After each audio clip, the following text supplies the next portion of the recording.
Bueno, empezamos la próxima charla. Su título es Simulando la mente del médico y de los datos en la historia clínica electrónica como un bien público. Está a cargo del doctor Franco Simini, que es del hermano pueblo uruguayo.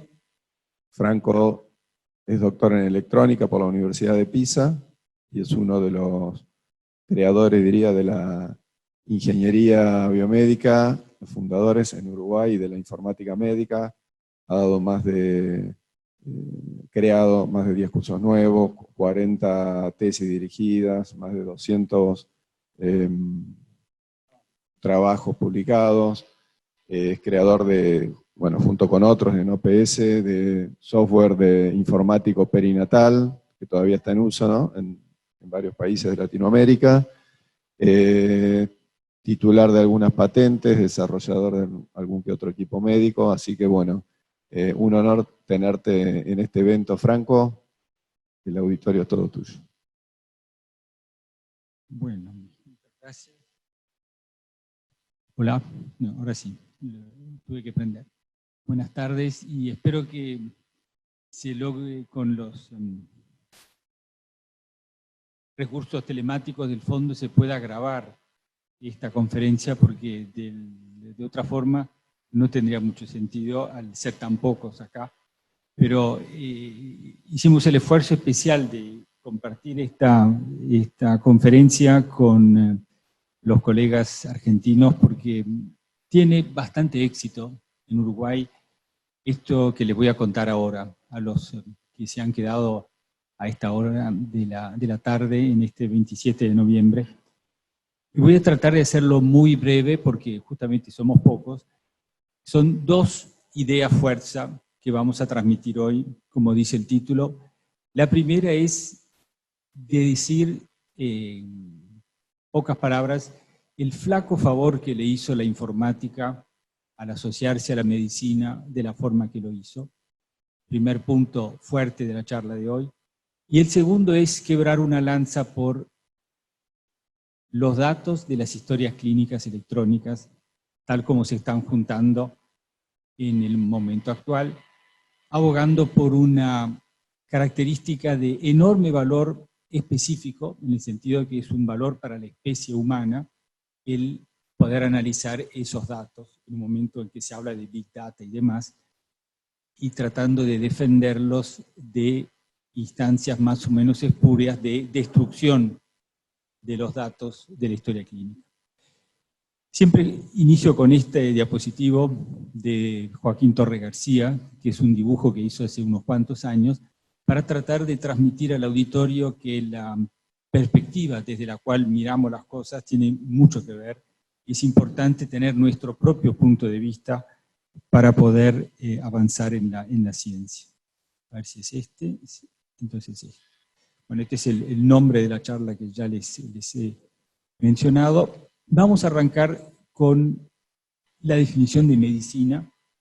La medicina es algo que tiene un punto de partida con Hipócrates cuando separa el diagnóstico del tratamiento, y por lo tanto es una ocasión única para que la informática, que se trata justamente de información, pueda aportar algo original en la medicina. Inicio con una conocida descripción de las primeras consultas médicas en la isla de Kos, mediante la cual el paciente llega, se toma un día de aclimatación en la isla, se baña, se alimenta, llega con su familia y es instruido por el equipo médico de dormir en una piel de macho cabrío hasta la mañana siguiente y de prestar mucha atención a los sueños que va a tener durante esa noche, porque va a ser visitado por el dios Apolo, que le va a sugerir qué es lo que le pasa realmente como enfermedad, como problema. Y al día siguiente es visitado, es despertado por el equipo médico, que le pregunta, lo primero es, ¿qué es lo que soñaste? Y ahí el paciente, antes de describir su motivo de consulta, describe el sueño que tuvo. Y la psicología moderna muchas veces acompaña esta situación de que los sueños pueden algunas veces traer a luz el verdadero problema que tiene el paciente y a través de eso poder echar algo de luz sobre un posible diagnóstico. Hay una discusión, luego viene la anamnesis, o sea, las preguntas que se le hace al paciente, finalmente el examen físico, y esta es la novedad de la medicina hipocrática: se reúnen los médicos para llegar a un diagnóstico. El epílogo de esto es casi jocoso, si ustedes quieren, porque en caso de que con ese tratamiento está todo bien, el mérito es del equipo médico, y si las cosas van mal, es que el paciente interpretó mal el sueño de Apolo. La medicina y la informática tienen en común esa posibilidad de manejar información. La medicina además maneja la empatía y la conexión con el paciente. Se trata, por lo tanto, de información. Y vamos a dejar para más adelante en esta presentación lo que la historia clínica contiene, que es el resultado de esa interacción entre médico y paciente. Por lo tanto, es una información compartida en cuanto a titularidad por el paciente, que pone el cuerpo, y el médico, que elabora una teoría, elabora un diagnóstico y luego inventa o propone un tratamiento. Todo a cargo de su formación, a cargo de la información que él maneja en forma presente.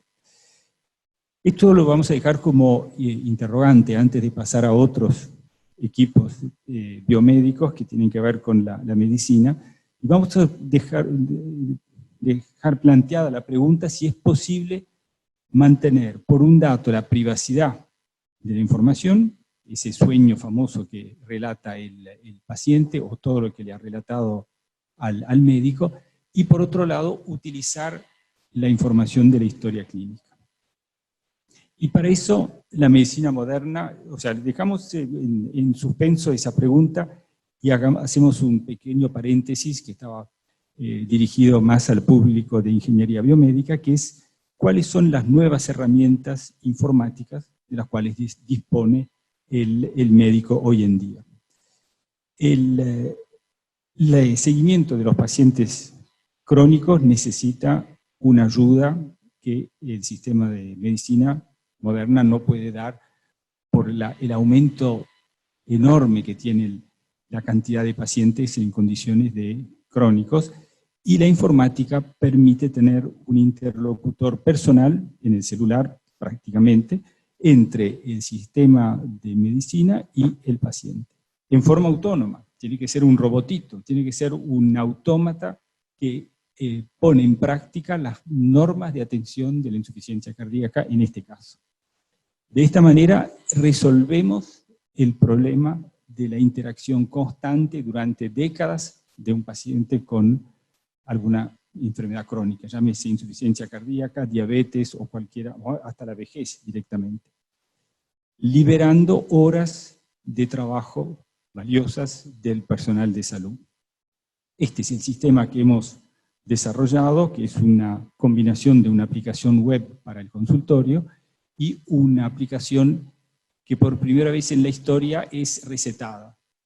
De la misma forma que el médico ha recetado hasta ahora compuestos químicos, más o menos definidos por él, con el avance de la industria que elige entre la oferta industrial, el médico hoy en día puede recetar una aplicación, y esa aplicación va a tener una acción día a día en la vida del paciente que pone en práctica una política, una norma de atención, una norma de seguimiento, que puede cada tanto hacerle una pregunta, recomendarle algo, recordarle tal otra cosa, y entablar ese diálogo constante que, llegado el caso, en la siguiente consulta en el consultorio, el médico va a tener en la pantalla una enorme variedad de datos bien analizados para que la consulta sea más pertinente, más rica en datos y por lo tanto más eficiente.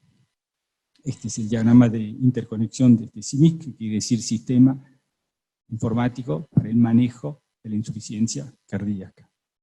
Lo mismo, y paso rápidamente, para el embarazo. El embarazo Ahora en Uruguay, el hijo, el nieto del antiguo sistema informático perinatal, que tenía su carné, que se usó mucho en la Argentina también, y que es una aplicación que interactúa con la embarazada. Le puede poner un sangrado, una depresión, una falta de apetito, un aumento de peso que existe, que no existe, y todo eso es atesorado por la aplicación, que tiene la capacidad de generar alertas. Las primeras alertas son hacia la embarazada, por supuesto, no te olvides de esto, hacia lo otro, pero si las papas queman realmente o hay poca respuesta de la paciente, el equipo de salud puede ser alertado para que un asistente social, la policía, un vecino, quien sea, vaya a buscar a la embarazada y evitar complicaciones. Todo esto para decir que este es otro ejemplo que paso rápidamente, es más físico.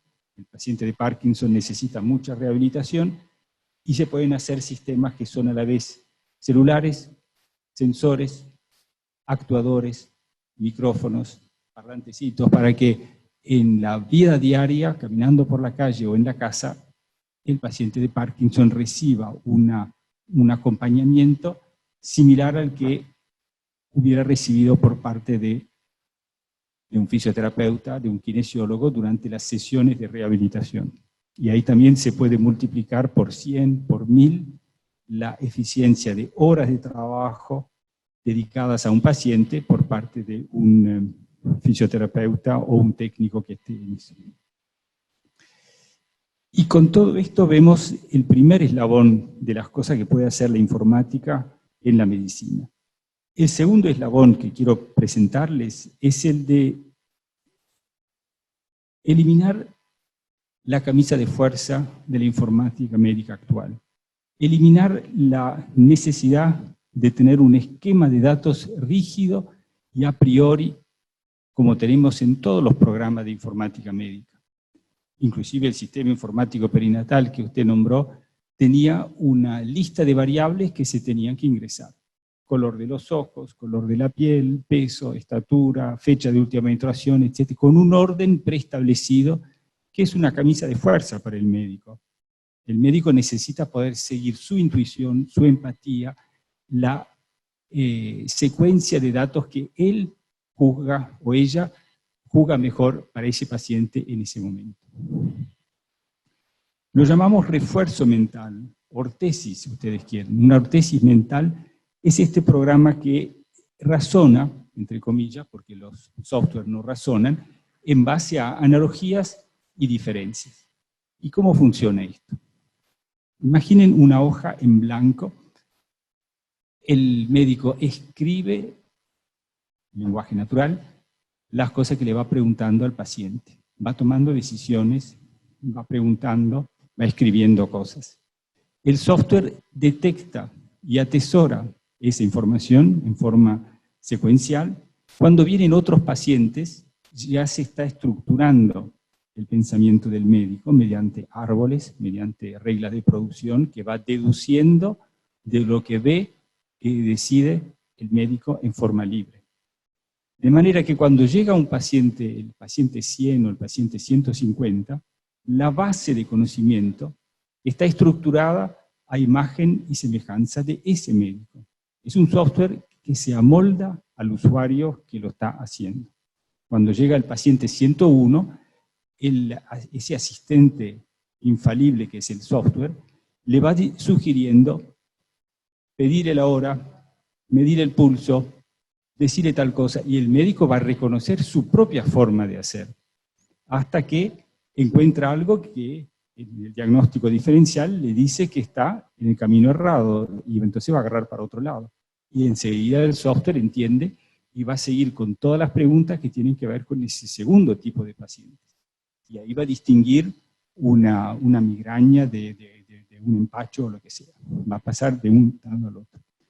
Y las bases de datos, para las bases de datos que hoy en día conocemos como acopio estructurado de información, se deducen en forma inteligente, en bambalinas, detrás de ese diálogo de alto nivel que se entabla entre el médico y su propio software, y se transforma en un en un asistente infalible, justamente. Es una cosa de ese tipo.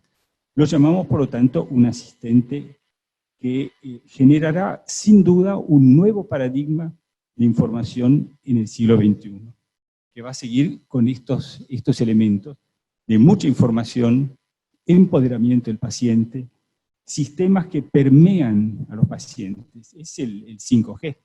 Hoy en día, si logramos, por un lado, tener software más inteligentes, por otro lado, logramos tener interacción muy intensa entre el cuerpo del paciente y la historia clínica electrónica, hoy en día es una extensión de los equipos biomédicos. Por eso no hay separación hoy en día entre ingeniería biomédica e informática médica. Y este evento lo está demostrando. Acá en distintos salones de estas mismas jornadas hay aplicaciones sumamente hardware, digamos, como acabamos de escuchar hace 5 minutos, del glaucoma y de un ingeniosísimo sistema de reducción de la presión intraocular, con sistemas muy clásicos de informática médica. Todo eso surgió de una línea que es la informática médica del Hospital Italiano, que felicitamos por su trabajo pionero en América Latina. Pero la ingeniería biomédica está muy presente acá también. No hay ya diferencia entre las dos cosas. Pronto va a haber que inventar un nuevo nombre que junte a las dos cosas. Y termino con una observación que se deduce del actual estado de cosas en cuanto a la informática médica, y es los datos que se están juntando de los sensores, de las observaciones de los médicos, de los partes operatorios, todo lo que está alrededor de la atención médica y que termina en formato digital en algún medio de persistencia. El intercambio de información entre el paciente y el médico es sin barreras, es total, es a calzón quitado, así tiene que ser. Fuera de ese encuentro médico-paciente, el secreto tiene que ser total. ¿Y cuál es el mejor secreto? El secreto mejor guardado, el único secreto bien guardado en nuestra cultura humana, es el secreto que no existe. Si no hay algo, esa es la forma de que sea bien secreto. Y por lo tanto, lo que estamos proponiendo en muy pocas palabras es que los datos clínicos y la información nominativa estén separados desde el nacimiento de esa información. Generándolos separados y dándole la llave para que se puedan juntar, como cuando nosotros vamos a retirar dinero al bancomat, al paciente, resolvemos el problema de la privacidad. Y resolvemos, por un lado, el otro gran problema, que es el del uso de las bases de datos. Las bases de datos tienen que estar disponibles para el control de calidad, para estudios epidemiológicos, para gestión de salud y para el aumento del conocimiento sobre la fisiología humana. No tenemos derecho, como por lo menos en Uruguay, una ley que mal parida y mal pensada desde el punto de vista de la medicina, la ley de protección de los datos personales permite, esto es un paréntesis mío ahora, permite que una persona pueda retirar de una base de datos lo que se refiere a su caso, como si fuera propiedad del paciente los datos de su historia clínica. Nos hacen creer que el paciente es propietario y único maestro de esa información. Y eso es falso, por dos razones. Primero, porque la información de la historia clínica electrónica es información intelectual de propiedad del médico. El paciente puso el cuerpo, por supuesto, se refiere a él, y él tiene todo el derecho del mundo a que no se sepa que tiene tal o cual problema. Es una cuestión de privacidad del aspecto nominativo de la historia clínica. Pero el resto de la base de datos es un bien público, es una riqueza específica, una riqueza de la especie humana. Es una riqueza que tiene que ver con nuestra capacidad de aumentar el conocimiento médico, nuestra capacidad de verificar la calidad de la medicina que se está haciendo, nuestra capacidad de verificar si un médico hace bien las cosas o no, por ejemplo, o si la medicina en general hace bien las cosas.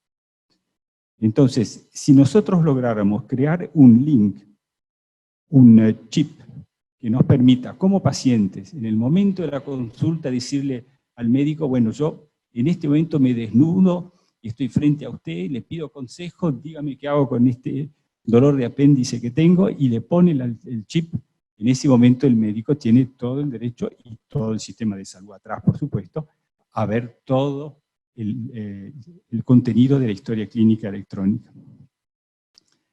Y de esta manera evitamos que aún en caso de querer, de no querer, pero de aparecer un nombre, una historia clínica, alguien de otro lado no autorizado pueda romper esa privacidad. Y enseguida alguno va a decir, bueno, pero ¿qué pasa cuando el paciente está sangrando en una ambulancia, no tiene el chip? Tengo que saber los antecedentes de esa historia clínica, y eso ya existe, está descrito. Es el fenómeno y el sistema de break the glass, se rompe el vidrio. Entonces, como sociedad, le damos a todos los médicos la capacidad y la prerrogativa de poder romper el vidrio, y ante sí, en cualquier momento, poniendo el chip de médico, pueden acceder libremente a la historia clínica de cualquier persona. Cualquier médico, cualquier persona, ante sí, sin preguntarle, sin pedirle permiso a nadie. Eso sí, el sistema obliga, y eso la informática lo puede perfectamente poner en práctica, obliga a una auditoría obligatoria. Quiere decir que todas las veces que un médico rompe el vidrio, tiene que dar explicaciones. Y esas explicaciones van a terminar en una de dos situaciones. O una felicitación, porque hizo bien su trabajo, utilizó esa prerrogativa en forma correcta, o una sanción.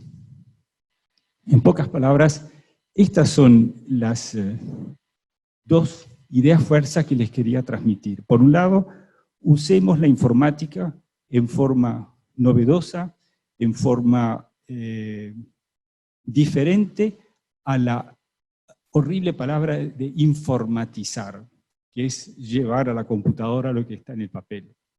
Olvidemos esa palabra de informatizar. Pensemos aplicaciones médicas desde la medicina, con la mente libre, con la voluntad de resolver problemas nuevos, sin basarnos en prejuicios y en limitaciones que hoy en día la informática no tiene.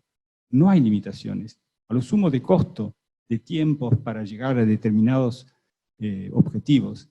Pero si realmente buscamos, como en otros casos se han visto, y en este ejemplo del software que de hecho tiene un nombre de fábrica que es Praxis, ese software fue concebido en forma libre para acompañar el pensamiento del médico.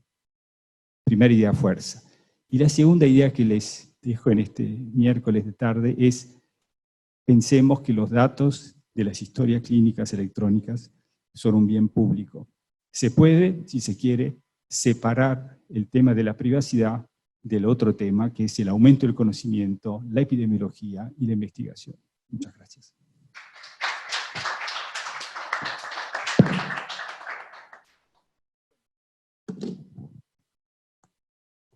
¿Hay alguna pregunta en la audiencia? Un segundito. Me da curiosidad, ¿qué recepción tuvo una charla así como la que acaba de dar usted en audiencias médicas? ¿Alguna vez tuvo alguna audiencia predominantemente médica? Claro, cualquiera de los únicos que se oponen de alguna forma a esta, sobre todo la segunda idea, son los administradores de salud.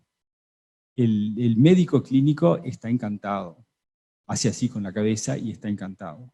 Entiende que por fin se le está reconociendo su parte del trabajo, que es la concepción y la postulación de una historia clínica, es una acción médica, no es el paciente. Gracias. Y cierro diciendo que, no sé por qué no está acá, pero lo voy a mostrar acá, esto también venía, en este congreso va a haber una mesa redonda específica sobre este tema. Inclusive los laboratorios, voy a nombrar solo uno porque ya puso el dinero, es el laboratorio Roche, está financiando enormemente este tipo de actividades para sincerarnos de que realmente si se puede o no utilizar los datos. Es un tema de gran relevancia, tendría que estar prácticamente en las tapas de los diarios en los próximos años porque está explotando. Nuestras leyes de protección de la privacidad hacen agua cuando llega la historia clínica electrónica. Franco, una consulta extra. Esto que decís, básicamente el escollo es legal, es decir, el refuerzo que ha habido en cuanto a lo que es propiedad privada, digamos, de la información, o sea, originado en los últimos años por Europa y que se está diseminando en todo el mundo, le da la total propiedad del dato al paciente. O sea, el médico no es legalmente, digamos, pero se busca la solución a través del consentimiento informado. Esto que decide que se puede, a pedido del paciente, borrarse del registro de sus datos, bueno, es tal vez lo más peligroso. O sea, te quería preguntar eso, ¿cómo ves el tema de consentimiento informado en relación a hacer una solución a esto? Una acotación inicial es que el derecho codifica un acuerdo social preexistente. Somos una sociedad que tenemos ciertos valores, esos valores se codifican en leyes que luego se aplican. En una pareja aparece el abogado y el aspecto legal cuando las cosas no funcionan. Y lo mismo está pasando en medicina. El tema del consentimiento informado innecesario es un lastre que tiene la medicina actualmente. Y no soluciona el tema, porque el consentimiento informado obviamente es voluntario. Y si uno o lo hace en forma formal, obligatoria para todos, y por lo tanto no tiene sentido, o le dejamos la libertad a alguno de no firmar el consentimiento informado mediante el cual él cede el derecho a usar su información para estudios epidemiológicos. Y si aquel que decide no estar en la casuística es justamente el que permite descubrir la asociación entre glaucoma y el color de los ojos o lo que fuera, la ciencia no puede avanzar, para resumirlo en pocas palabras. O sea que consentimiento informado, cuando se trata de, originalmente era así, de procedimientos desconocidos, riesgosos, tenía su sentido. Cuando es medicina rutinaria, es una fantochada. Muchísimas gracias.